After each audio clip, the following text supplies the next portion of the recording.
முன்னோர்களுக்கு திதி கொடுக்கும்போது நீங்கள் பார்த்துருப்பீங்க. ஐயரை கூட்டம் வந்து நம்ம வந்து திதி கொடுப்போம். அன்னைக்கு வந்து பச்சை காய்கறி, அரிசி, அதில் வந்து புழுங்கல் அரிசி, பச்சை அரிசி எல்லாம் வச்சு பழங்கள், மாலை, பூ எல்லாம் வச்சு அன்னைக்கு வந்து திதி கொடுப்போம். எண்ணெயும் சீக்காத்தூளும் எதுக்குன்னு கேட்டதுக்கு வந்து வர ஆத்மா குளிச்சுட்டு வரணும், அதுக்காக தான் இது வைக்கிறோம் அப்படின்னு சொல்கிறாங்க. அப்போ வர ஆத்மா வந்து பச்சை காய்கறியும் அரிசியும் பச்சரிசியும் புழுங்கரிசி எப்படிங்க சாப்பிடும்? அது வந்து நீங்கள் சமையல் பண்ணி வச்சாலும் அது சாப்பிட்டு போகும். எல்லாம் நம்பிக்கைன்னா அப்போ இதுவும் நம்பிக்கை தானே.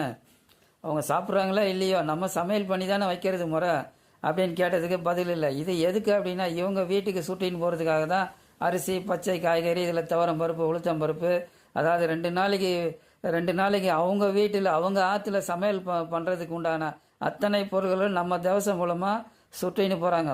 வாங்கிட்டு போட்டோம், ஒன்றும் தப்பு இல்லை. அதுக்கு பதிலாக ஃபீஸை வாங்கிக்கோங்க. மேலே 1000 கையில் வாங்கிக்கோங்க. அந்த 1000 நீங்கள் மளிகை கடையிலையும் காய்கறி கடையிலையும் பொருளை வாங்கிக்கோங்க.